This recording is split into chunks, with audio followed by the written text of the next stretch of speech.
पटना के फुलवारी शरीफ में all India Pasmanda मुस्लिम समाज के द्वारा अब्दुल कय्यूम अंसारी की पुण्यतिथि के मौके पर श्रद्धांजलि संगोष्ठी में उनके जीवन, योगदान और विचारों पर चर्चा की गई।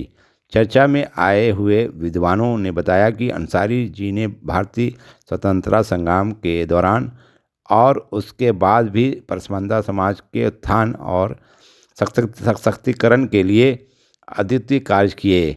उनके विचार जातिगत भेदभाव और सांप्रदायिकता के खिलाफ संघर्ष की प्रेरणा देते हैं। वहीं उनकी दृष्टि शिक्षा और रोजगार के क्षेत्र में समाज को आगे बढ़ाने की यही रही है। इस मौके पर ऑल इंडिया पसमानदा मुस्लिम समाज के राष्ट्रीय, प्रदेश एवं जिला स्तरीय पदाधिकारी, उलेमाए, सामाजिक कार्यकर्ता, पसमानदा एवरेस्ट और विभिन्न राज्यों से आए गणमान्य लोग अपने अपने विचार व्यक्त किए। KJ news bureau report, Patna. आज अब्दुल कय्यूम अंसारी साहब का यौम वफ़ात है। ऑल इंडिया पसमानदा मुस्लिम महाज जो है वो उसके तत्वाधान में मिन जानिब हम लोग जो है उनको देने के लिए मेरे साथ अब्दुल कय्यूम अंसारी साहब के पोते यहाँ मौजूद हैं। हम सब लोग मिल करके आज उनको याद कर रहे हैं। उनकी जो कुर्बानियाँ हम कमजोर तबके के लोगों के साथ जो खास करके किया, जब वो दौरे इक़्तिदार में थे तो ओवरनाइट 520 मदारिस उन्होंने अप्रूवल दे दिया और इस तरह से वो हमेशा दबे कुचले लोगों की जो है वो ऊपर लाने के लिए कोशिश की। उनके जो कारनामे हैं जो अपने दौरे इक़्तिदार में किए थे उसको हम लोग याद कर रहे हैं और आने वाले दिनों में हम लोग हमेशा अब्दुल कय्यूम अंसारी को अपना बाबा कौम मानेंगे और उनके रास्ते पर चलेंगे। मीर अंसारी हुआ, बाबा कौम अब्दुल कय्यूम अंसारी के पोते भी हुए और बिहार स्टेट मोमिन कॉन्फ्रेंस के बिहार के अध्यक्ष हैं। दादा के बारे में कुछ बात बताना चाहेंगे। मतलब बहुत ही महान स्वतंत्रता सेनानी थे। उन्होंने दबे कुचले और जो मतलब उन लोग की लड़ाई लड़ी। जो 1905 जैसे बता देते शुरुआती दौर में 1905 में उनका जन्म हुआ था और महज 15 साल की उम्र में उनको जेल जाना पड़ा था, क्योंकि उन्होंने जो ससराम और जिला का स्कूल था डेहरी में, तो वो स्कूल का बायकॉट किया था तो उनको अंग्रेज़ों ने 15 साल की उम्र में जेल में डाल दिया। उसके बाद उनका education Allahabad university, Aligarh university और कलकत्ता विश्वविद्यालय से भी हुआ।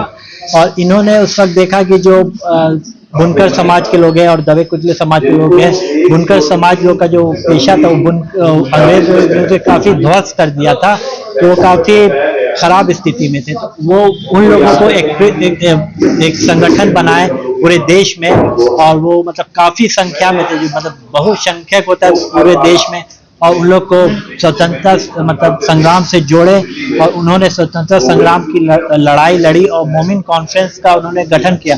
मोमिन कॉन्फ्रेंस एक पॉलिटिकल पार्टी थी, उस वक्त मोमिन कॉन्फ्रेंस के नाम से थी। और 1986 में जब अंतरिम सरकार जो बनी थी उसमें 6 मोमिन कॉन्फ्रेंस, अब्दुल कय्यूम अंसारी भी उसमें MLA बने 1946 में और 6 और लोग बने मोमिन कॉन्फ्रेंस से। तो उस वक्त हिंदू मुस्लिम अलग अलग सीट पे लड़ाई लड़ते थे, तो इन्होंने मुस्लिम लीग टू नेशन थ्योरी का पुरजोर विरोध किया और उसके खिलाफ जीत करके आए। और 1942 में मेरठ में एक अधिवेशन हुआ था, तो उन्होंने वहाँ बहुत द्विराष्ट्र का तो विरोध किया था और जिन्ना का भी विरोध किया था, जो किसी के उस वक्त हिम्मत नहीं होती थी। तो उसके बाद जब देश आज़ाद हो गया तो महात्मा गांधी ने उनसे कहा कि मोमिन कॉन्फ्रेंस का तो कोई काम नहीं, आप कांग्रेस में आ जाए। तो उनके कहने पे, गांधी जी के कहने पे उन्होंने मोमिन कॉन्फ्रेंस को एक सामाजिक संगठन बना दिया और लास्ट तक अपने 1973 में देहांत हुआ 18 जनवरी को। तो कांग्रेस के वो सदस्य रहे और हमेशा मंत्री रहे, राज्यसभा के मेंबर भी हुए। और वो एक ऐसे मतलब देश के नेता थे जो मतलब काम करते हुए, बाढ़ आ गया था अमियावर गांव में जो डेहरी विधानसभा में था, और लोगों को राहत पहुंचाते हुए उनकी मृत्यु हुई हृदय गति रुकने से। तो उनको हम लोग यहाँ खरीदे टिकट पेश करने आए हुए, वो बहुत महान हस्ती थे। हाँ। और आज जो यहाँ हम मांग करते हैं कि जो यहाँ सरकार है केंद्र में, वो उनको भारत रत्न से नवाजे, तो मतलब और नवाजे। और बिहार सरकार से भी डिमांड करते हैं कि उनकी जीवनी पढ़ाई जाए। पहले उर्दू में फन पारे आती थी तो उसमें उनकी जीवनी पढ़ाई जाती थी, तो हम चाहते हैं हिंदी इंग्लिश में उनकी जीवनी कम से कम पढ़ाई जाए, सिलेबस में पढ़ाई जाए, उनके नाम से यूनिवर्सिटी हो और डेहरी स्टेशन का नाम उनके नाम पे अब्दुल कयूम अंसारी स्टेशन हो। और इसके साथ में अपनी बात यहाँ आया हूँ। आज जिस तरह हमारे जो गार्जियन थे स्वतंत्रता सेनानी, उनको भुला दिया गया, उसके याद में आज हम लोग एक प्रोग्राम रखे हैं और अच्छे लोग यहाँ जमा हुए हैं। जिस समाज को लोग पूछ नहीं रहे किसी भी हिस्सेदारी में, जिसकी आबादी पासमानदा समाज की पूरे हिंदुस्तान में 14 से 15% है, मैं सबसे यही कह रहा हूँ कि मेरी हिस्सेदारी दो। मुझे किसी से कोई लड़ाई नहीं है, किसी सरकार से।